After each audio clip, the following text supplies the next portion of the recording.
think so. The chair recognizes Mr. Clardy to continue laying out the resolution. Thank you, Mr. Speaker. Members, thank you for the opportunity to lay out the resolution to go outside the bounds for Senate Bill 7.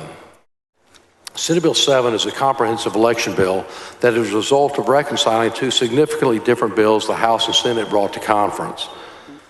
We worked hard to come up with language that would resolve substantive differences, would eliminate duplication, and conform the bill with existing election law. The result is this conference committee report, out of bounds in some places, but yet an earnest attempt to address the issues the committees in both chambers heard and to update the election in the most technically accurate and lawful manner. This bill expands mandatory early voting polling hours from 9 to 12 hours for all counties over 30,000 people. It expands civil remedies for real-time. Mr. Speaker. Ms. Gonzalez, for purpose. Does the gentleman yield for some questions?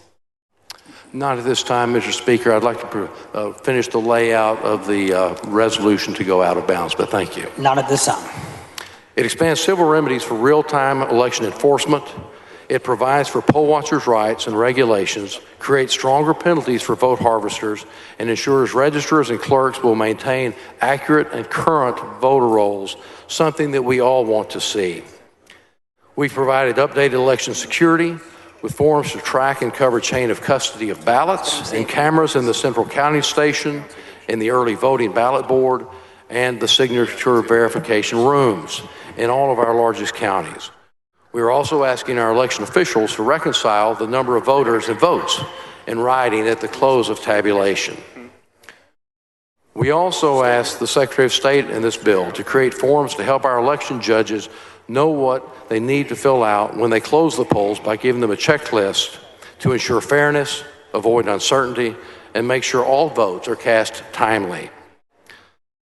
We also reform from the illegal voting statute and make sure that everyone who is convicted in a Texas court for an offense that affects their voting rights will be advised that they cannot vote, and provides paperwork so they won't be mistaken about whether they can or cannot vote.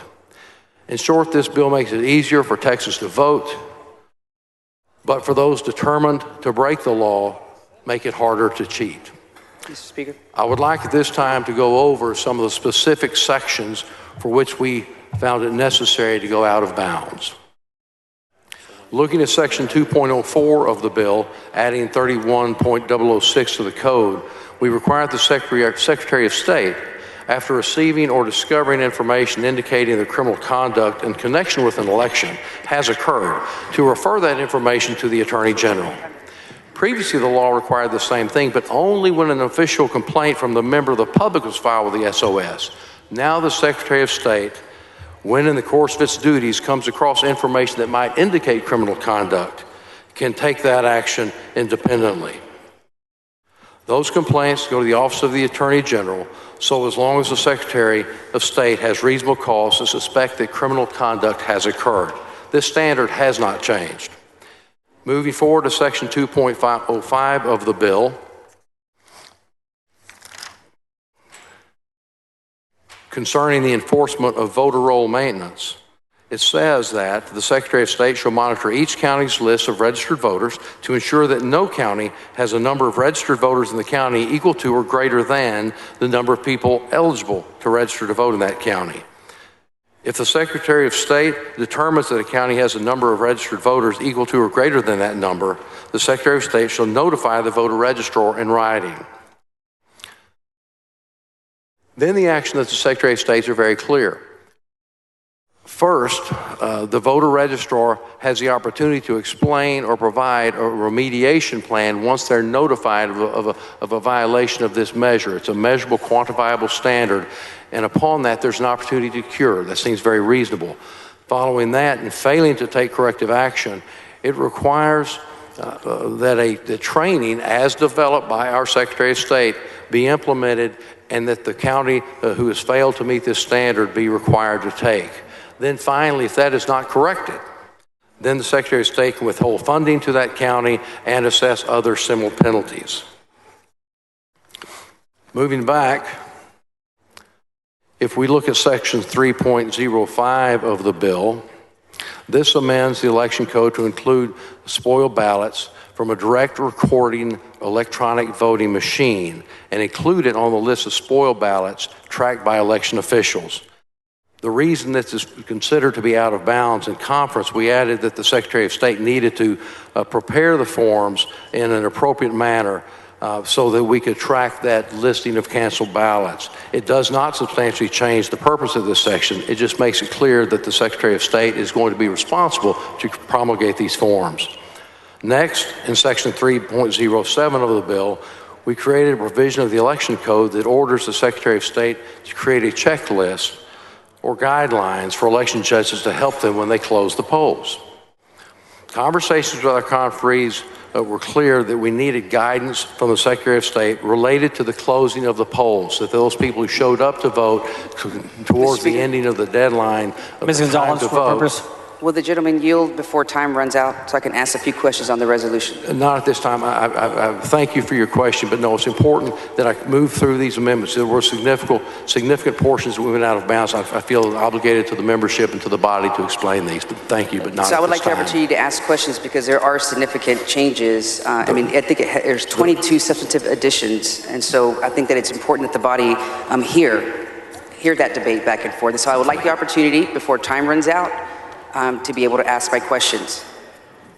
Thank you, Mr. Speaker, but not at this time. I want all the body to hear these explanations before we take questions.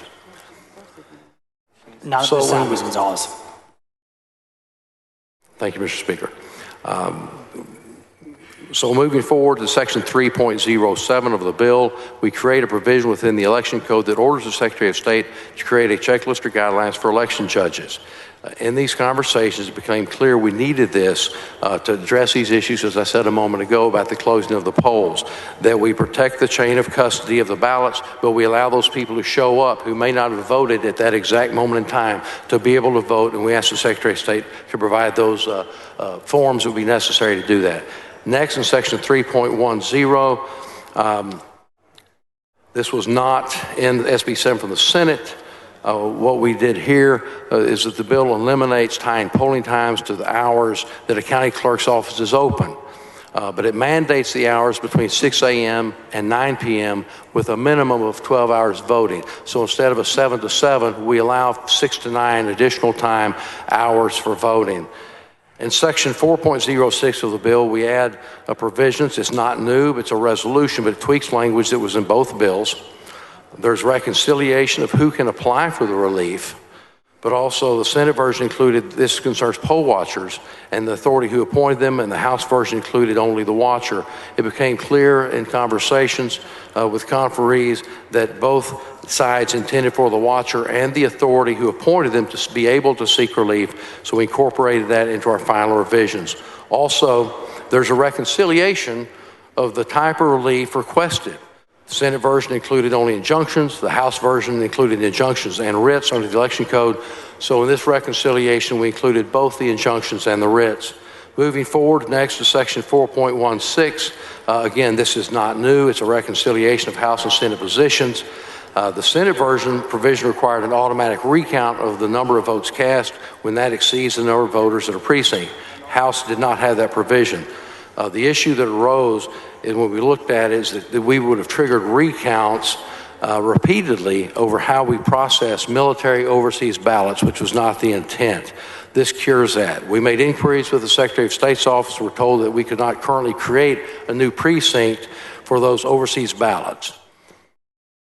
When we moved to Section 5.01, that clarified the definition of disability and reconciled the eligibility for early voting by mail. The other portions of Section 5 likewise harmonized existing election code regarding the application for and the casting of ballots by mail. Section 5.15 was a part of the section of the code that allowed the early voter ballot board and the signature check members to take notes, which previously they were unable to do.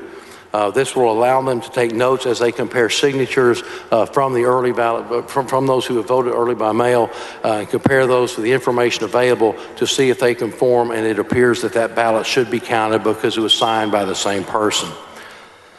In Section 8.04 of the bill, we amended 23.2008 of the election code, and that changes the deadlines for election contests.